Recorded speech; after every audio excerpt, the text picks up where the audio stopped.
feature coming at you. A guy who makes his own indie comic books by sketching the characters he sees at concerts. His name is Allan Norico, and his indie comics have already been published as a book called Things I've Seen at Shows. He's giving us a behind the scenes of his work, plus gives the Qube a comic book style makeover.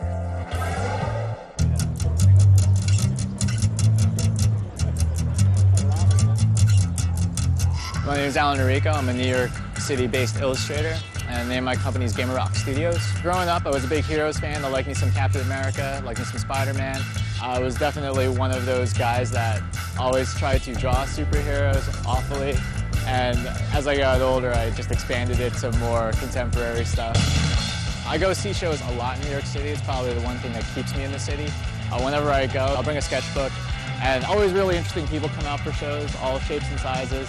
And it's really interesting to see the crowd that a band will draw. I always pick up on conversation snippets, people that annoy me, I'll write down, I'll do some illustrations on the spot, and I'll just take it home and work on it in the computer and make some kind of final art with it.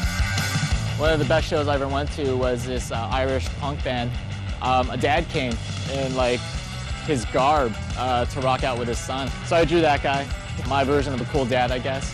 I don't know many older men that bring their sons to a punk show when they're still old enough to be held on their shoulder for 2 hours. I thought that was neat.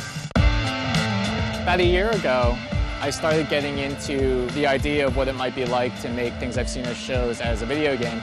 And I'm a video game artist by trade, and I just started doing some graphics, doing some simple animations with a character I designed called Lil Punker.